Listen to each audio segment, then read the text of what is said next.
that among the Iraqis. He now claims he went to war for humanitarian reasons, but the record shows he used that argument only after his first public rationale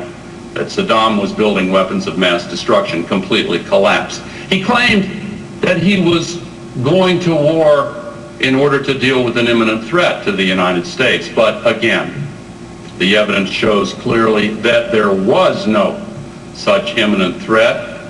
and that Bush knew that at the time, or at least had been told that by those in the best position to know. He claimed that gaining dominance of Iraqi oil fields for American producers was never part of his calculation. But we now know from a document uncovered by the New Yorker magazine and dated just 2 weeks to the day after Bush's inauguration that his National Security Council was ordered to meld its review of operational policies toward rogue states with the secretive Cheney Energy Task Force's, quote, actions regarding the capture of new and existing oil and gas fields, end quote. We also know from documents obtained in discovery proceedings against that Cheney Task Force by the odd combination of Judicial Watch and the Sierra Club, that one of the documents that was receiving scrutiny by the task force during that same time period was a highly detailed map of Iraq showing none of the cities, none of the places where people live, but showing in great detail the location of every single oil deposit known to exist in the country, with dotted lines demarking blocks for promising exploration. A map which, in the words of a Canadian journalist, resembled a butcher's drawing of a steer with the prime cuts delineated by dotted lines. We know that Cheney himself, while heading Halliburton, did more business with Iraq than any other nation, even though it was under UN sanctions at the time. And we know that Cheney stated in a public speech to the London Petroleum Institute in 1999 that over the coming decade, the world will need, in his words, 50 million barrels a day of extra oil. And he asked, quote, where is it going to come from? And answering his own question, he said, the Middle East, with 2/3 of the world's oil and the lowest cost, is still where the prize ultimately lies. In the spring of 2001, when Vice President Cheney issued the administration's National Energy Plan, the one that had been devised in secret by corporations and lobbyists that he still refuses to name, the report included a declaration, and I quote, "The Persian Gulf will be a primary focus of U.S. international energy policy." Remember that in February of that same year, that policy was directed to be melded with the policy toward rogue states like Iraq. Less than 2 months later, in July of 2001, in one of the more bizarre parts of Bush's policy process, Richard Pearl, before he was forced to resign on conflict of interest charges as chairman of the Defense Policy Board, invited a presentation to the board by a Rand Corporation analyst who recommended that the U.S. consider military seizure of Saudi Arabia's oil fields. Now, the board certainly did not adopt that recommendation, but the cynical belief by some that oil played an outsized role in Bush's perception and policy toward Iraq was later enhanced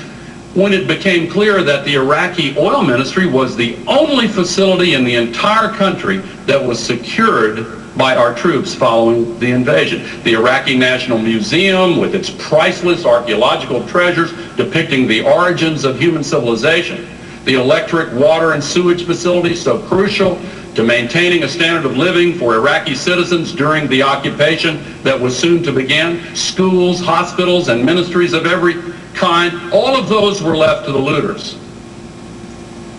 An extensive investigation published today in the Knight Ridder newspapers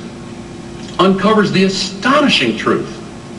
that even as the invasion began, there was quite literally no plan at all for the post-war period. Indeed, on the eve of war, when the formal presentation of America's plan to the military leaders and intelligence officers and others neared its conclusion, the slide describing President Bush's plan for the post-war phase, the Pentagon's plan for the post-war phase, was labeled "to be provided." Literally, because it simply did not exist. We have also learned in today's Washington Post that at the same time the president was falsely asserting to the American people that he was making sure that he was providing all the equipment and supplies to the soldiers that their commanders said they needed. At that moment, the top military commander in Iraq, General Sanchez, was pleading desperately and repeatedly for a response to his request for more equipment and more body armor, among other things, to protect the troops. And he wrote that under this situation, the Army units he was commanding were, quote, struggling just to maintain relatively low readiness rates, end quote. Even as late as 3 months ago,